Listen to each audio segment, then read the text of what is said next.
জাপানি সংস্কৃতিতে বছরের প্রথম নিলামে বিক্রি হওয়া মাছকে হাত ছুমোনো বা মৌসুমের প্রথম পণ্য বলা হয়। তারা বিশ্বাস করে বছরের প্রথম টুনা মাছ কেনা বা খাওয়া সৌভাগ্য বয়ে আনে। ব্যবসায়ীরা মনে করেন এটি তাদের ব্যবসার জন্য একটি শুভ সূচনা, তবে এতে ব্যবসায়িক স্বার্থও জড়িত। নিলামে কোটি কোটি টাকা দিয়ে কেনা মাছ মূলত একটি বিশাল মার্কেটিং কৌশল।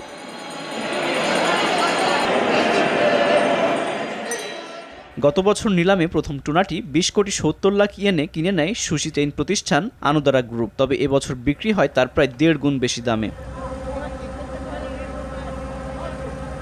51,03,00,000 ইয়েন অর্থাৎ বাংলাদেশি টাকায় প্রায় 39 কোটি টাকায় 243 কেজি ওজনের টুনা মাছটি কিনে নিয়েছে কিয়োমুরা কর্পোরেশন।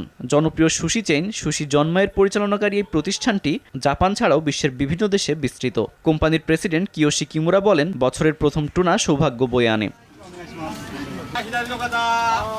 বার্তা সংস্থা কিয়োদো জানায়, নববর্ষের বার্ষিক নিলামে কিমুরো নিয়মিত মুখ। টুনা কিং নামে পরিচিত কিমুরা নববর্ষের নিলামে সর্বোচ্চ দামে টুনা কেনার জন্য সুপরিচিত।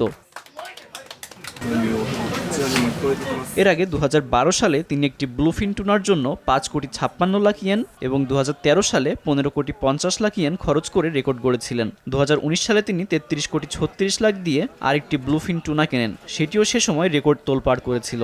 তখন অনেকেই মনে করেছিল কিমুরা হয়তো অতিরিক্তই খরচ করেছেন, কিন্তু বছর কয়েক পরে এসে নিজের রেকর্ডটি নিজে ভাঙলেন তিনি। নিলাম শেষ হওয়ার পরপরই $1 মিলিয়ন টুনাটি কিমুরার সুশি রেস্তোরাঁয় পরিবেশন করা হয়। গ্রাহকরা জানান, বছরের শুরুতে এমন কিছু খেতে পেরে তারা বেশ আনন্দিত। আব্দুল মালেক, RTV।